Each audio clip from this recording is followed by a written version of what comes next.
Here is my take on the USS Vengeance, Dreadnought-class vessel from Star Trek Into Darkness. When I first saw it, I liked it, and I still do like it.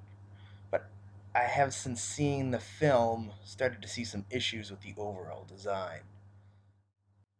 It never made any sense to me why Starfleet would name a vessel, even a warship, Vengeance. Vengeance is an ideal so outside of Federation beliefs that it does not make any sense for a vessel to be named as such. Now, I've been in discussions before about how this is a badass Federation with more attitude after the events of Nero's incursion and the destruction of Vulcan. I was told that with a more dark and militaristic Federation, a ship would be more likely to be named Vengeance. This might make sense, but one must remember that vengeance is the act of taking revenge upon someone who has wronged you. While Nero's attack in the 2009 movie was certainly a wake-up call to Starfleet, Nero died shortly after the destruction of Vulcan. It makes no sense to name a ship Vengeance in reaction to Nero's attack if the target of said vengeance has already met their demise.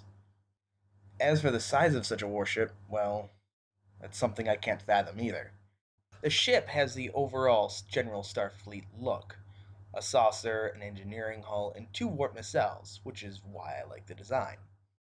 The vessel is wider, but not disproportionate, and seems reminiscent of an Excelsior-class with aftermarket parts created by Satan. But as for the ship being a warship, I can't help but think that this is an upside version of the Enterprise in terms of functionality. For a warship, it's more logical for the vessel to be compact and size efficient, less to shoot at after all. Why waste size on a ship for space that won't even be used, since the ship was meant to be operated by a skeleton crew? This, however, may be due to something else. If you remember, the USS Vengeance was among the ships in Admiral Marcus's model collection on his desk. The collection detailed the history of space exploration, starting from the Wright Flyer, going to the Phoenix, Archer's NX-01, USS Kelvin, and finally the Vengeance, or Dreadnought class. Now, the Dreadnought-class line of vessels was supposed to be a classified battleship designed by Section 31 and John Harrison. It seems a bit self-sabotaging for Admiral Marcus to keep a model of a top-secret warship on his desk for all to see, let alone stranger to have a warship among a collection of peaceful exploratory vessels. Robert Orci, a writer for Star Trek Into Darkness, actually said that putting the Vengeance among the rest of the models was a mistake that would not have happened had he had been on the set that day. He did, however, offer a kind of possible explanation for this. He stated that the Dreadnought class might have been a pre-existing scrapped hull design that was never implemented, a sort of 23rd century Galaxy class, multi-purpose vessel with a wide variety of tasks, that was later rejected for something else. Come time for Marcus to need a warship, he would have had Harrison use the Dreadnought hull frame as the base template to build designs from. The saucer is circular. The most noticeable feature with this design is the gap in the center of the saucer where the bridge juts out into the opening. This is my most disliked part of the ship.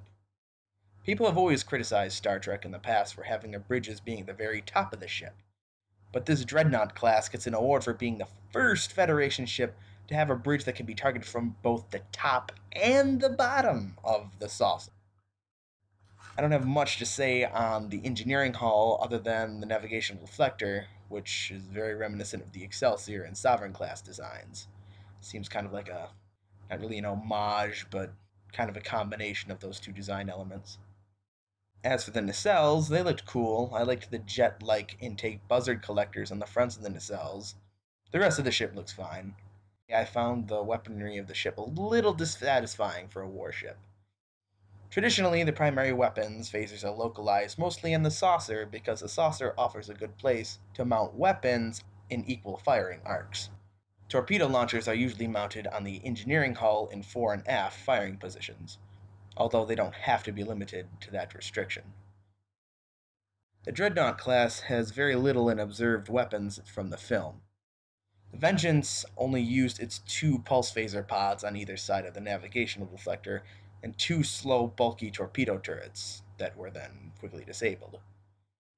For a warship, this doesn't seem to have much in the way of weapons, especially for a ship of that size. The weapons on the ship were powerful to be certain, but for a ship twice the size of the Enterprise, the Vengeance certainly could have used more of them. As for those large, swivel-mounted torpedo launchers, the overall notion of a huge underslung turret is highly inefficient and clumsy. In all of the rest of Star Trek, ship-mounted weapons have been very compact. Dual phaser banks on the TOS and TMP era vessels had tiny ball turret phaser emitters, as did the alternate reality Enterprise as well. As time went on, phaser banks were replaced with phaser arrays, which were even smaller and lined up in strips along the hull. The problem with having a huge swiveling torpedo launcher is that with a massive turret comes a higher inertia, making it potentially impossible to aim the weapon at fast targets, depending on their angular velocity at least. As a whole, I like the Dreadnought class dimensions and hull geometry, but the vessel as a whole seems to be lacking in common sense.